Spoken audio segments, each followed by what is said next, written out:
بيجي مالله تسكبين أركنا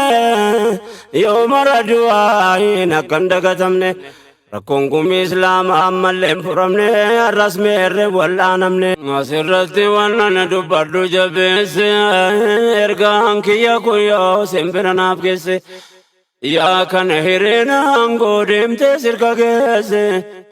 Gaaffii gaafatamaa dhuftee har'a geesse keessaa isa tokko paarlaamaa murteesse hayyamaan jiraachuun irraa lafa keesse qaama biyyaa ta'uu labsee mirkaneesse lafa ga'uu baatus dubbiin achi teesse galatoomaa jarree waan sana qindeesse kana wannan siif dhiyeesse akkan dagannee nuuf beekaafane ergaman nabiyyi lameen rahmatan lil'aalamiin yoomuu sin gaafannaa jarri gubbaa teessan dhimma islaamaa labsii booda eessa keessan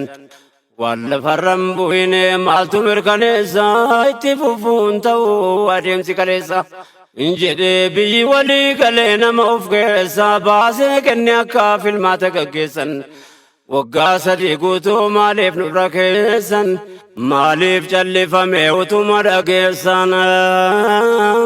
nuuf hin galle rakkoon eessa kaa'amuu dhabuun isaa furmaanne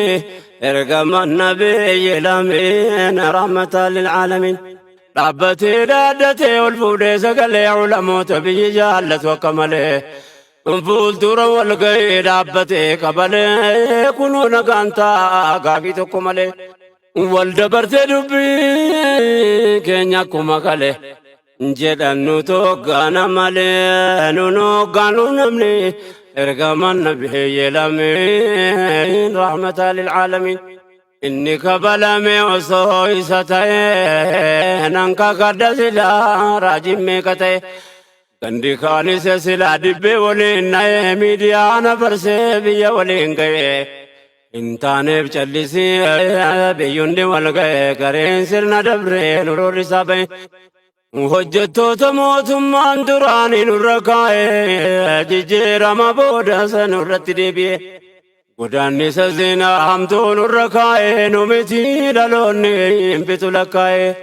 keessatti wanni naasa'e summiinni facaase dhageessanii ergaman nabiyyi lameen rahmatan lil'aalamiin maalis hin rakkisee dadhabdan nurkatti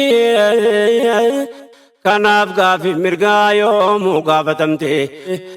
amma dhibeen keenya nuuf wallaanamutti hanga duwween harkaa nurraa fudhatutti